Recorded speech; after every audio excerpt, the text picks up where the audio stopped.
me disse assim: Padre Fábio, como lidar com minha filha?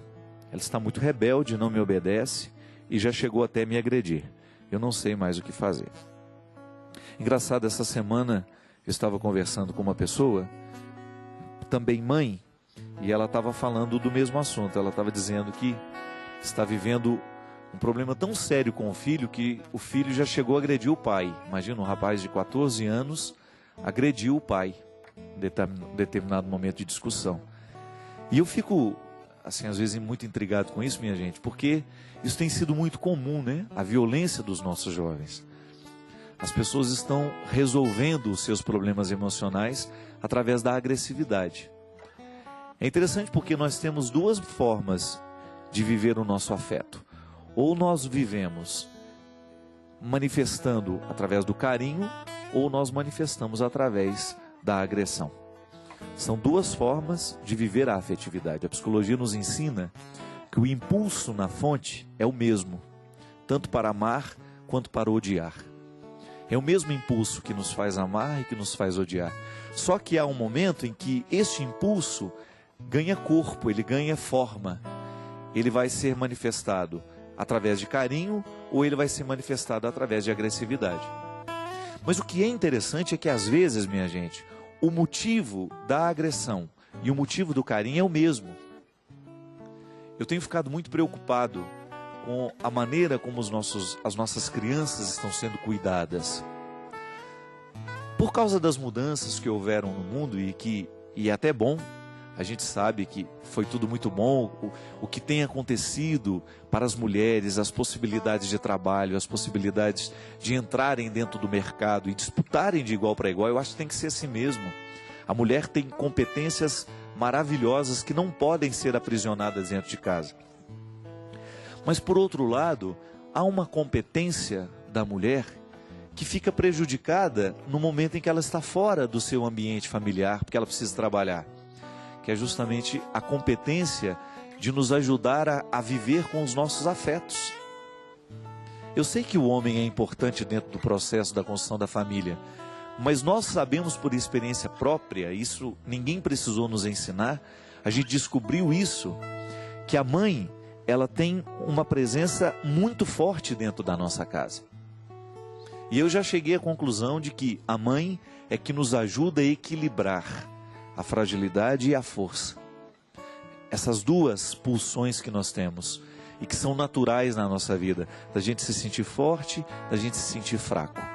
Agora, a partir do momento que a mulher, ela abdica dessa função, a partir do momento que ela já está num outro contexto, e a criança, muitas vezes, não tem a mãe por perto para ajudar a equilibrar esses sentimentos, ela começa a viver sozinha. Ela começa, muitas vezes, a viver através de uma babá que não tem muito comprometimento. Não adianta, né, minha gente? Por mais que a babá ame os seus filhos, por mais que ela tenha atenção com eles, não é a mãe. Ela está desenvolvendo uma função, ela está sendo uma guardiã. Mas a pessoa que verdadeiramente tem a primeira influência sobre nós é a mãe. O pai também, mas numa dimensão um pouco diferenciada. Porque a gente já acostumou a crescer com o pai trabalhando. Mas a gente não acostumou a ver a mãe trabalhar. Pode ser que essa geração mais nova tenha visto, mas eu não vi, você não viu. E essa geração que agora está se mostrando tão agressiva, ela já é um pouco fruto desta mudança antropológica que foi justamente a saída da mulher do seio familiar para o campo de trabalho. Volto a dizer, eu não estou dizendo que é errado, muito pelo contrário, eu acho que a mulher tem que ter o seu espaço e ela tem que buscar esta realização. Só que nós vamos ter consequências aí que nós não sabemos quais serão. Como é que estarão esses filhos que foram criados, cresceram sem a presença da mãe? Como é que nós vamos ter, como é que vai ser esse ser humano?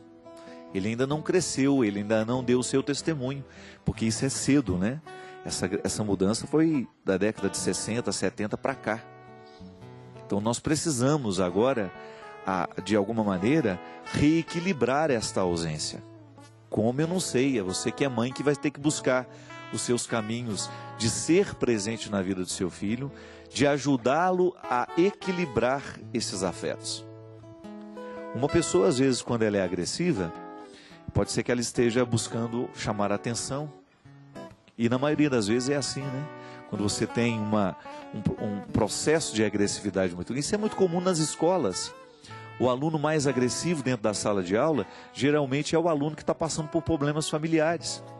A boa professora é aquela que sabe, de alguma maneira, contextualizar o aluno, de maneira que não o enxerga somente dentro da sala de aula.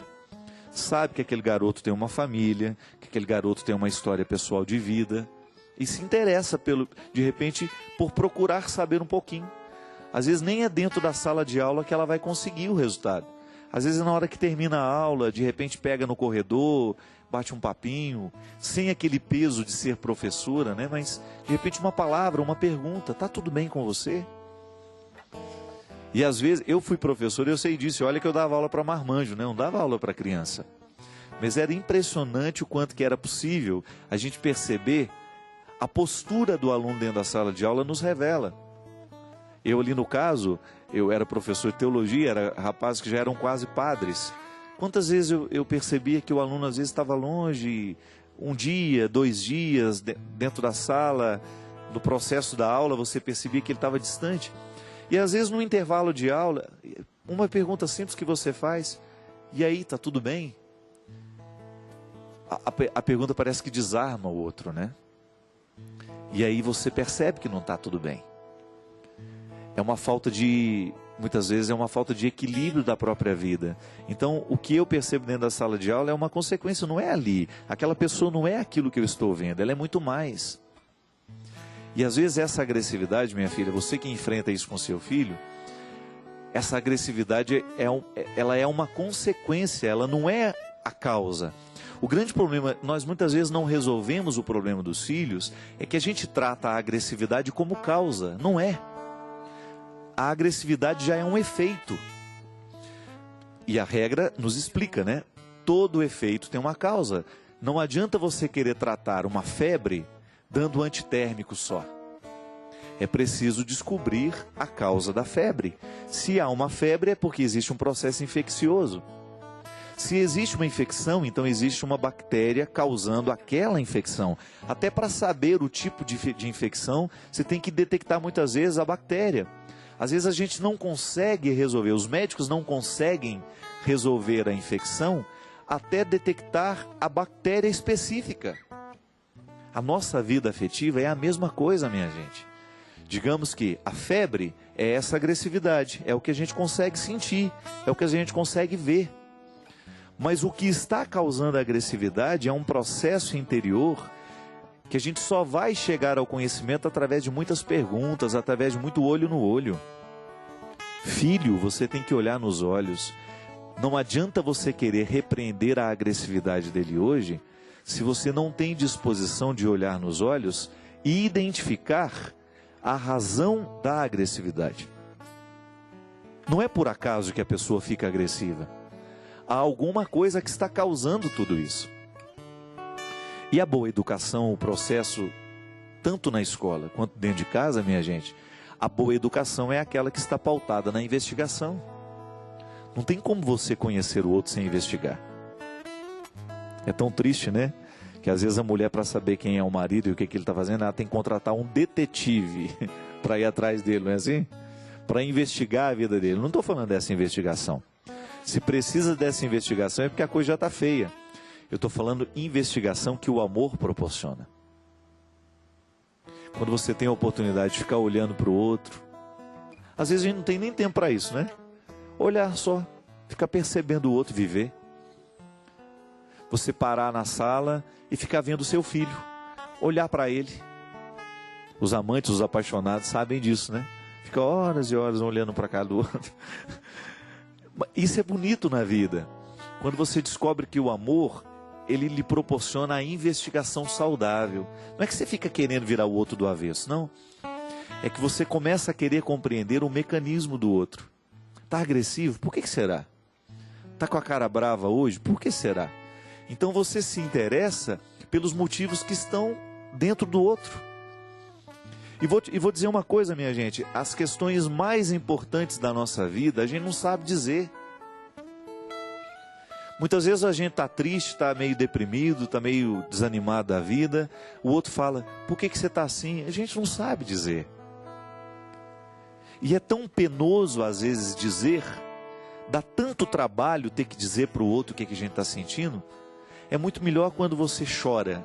Aí quando você chora, quando você joga para fora, não precisou de palavras. É como se você aliviasse o peso da vida através das lágrimas. E o outro só segura na sua mão, só abraça você e pronto. Não fica fazendo muita pergunta. Às vezes a nossa agressividade vem para fora é porque a gente também não sabe chorar na hora certa. A gente não sabe ser fraco na hora certa. Minha gente, você que é pai, você que é mãe, fique de olho no quanto você tem sido capaz de ensinar a capacidade de ser frágil aos seus filhos. Muitas vezes, na pressa de ensinar a coragem, a gente esquece de ensinar a fragilidade. Não basta ser corajoso, tem que saber ser frágil também. Aliás, o verdadeiro corajoso, aquele homem e aquela mulher que verdadeiramente souberam internalizar o valor da coragem, são aquelas que conseguiram viver a reconciliação da fragilidade. Reconciliaram em si o processo da fragilidade. Muitas vezes a agressividade é só para esconder a fraqueza. Já disse tantas vezes aqui, e não é demais repetir. Quanto maior é a armadura do soldado, maior é a fragilidade daquele que está lá dentro. Então a gente muitas vezes se reveste de agressividade para esconder a fragilidade que está em nós. Nós temos medo de nos mostrar frágeis. Nós temos medo de dizer que nós temos medo. Nós temos medo de dizer que nós estamos fragilizados, que nós estamos sem coragem. Aí a gente fica agressivo. A gente tem medo de pedir que o outro nos ame. Não é? Às vezes o filho está agressivo, é para pedir, mãe, me dê um pouco de atenção. Pai, olha para mim. Estou aqui. Eu existo. Não é? Então fique de olho nessas agressividades, mas fique de olho para descobrir a causa. Não fique tentando tratar a febre com antitérmico. Há um processo infeccioso gerando essa febre que, se a gente não descobre, nos mata. Muita gente morreu e morre rapidamente com uma infecção que evolui, justamente porque nos faltou o cuidado da investigação, de um exame para descobrir qual é a bactéria que está fazendo mal ao organismo. Nos nossos sentimentos é a mesma coisa. Se a gente não chega à causa, a gente corre o risco de morrer de maneira muito triste, do ponto de vista afetivo. E a gente perde a bonita oportunidade de vencer na vida, porque a gente não soube fazer o processo. A gente não soube viver a investigação.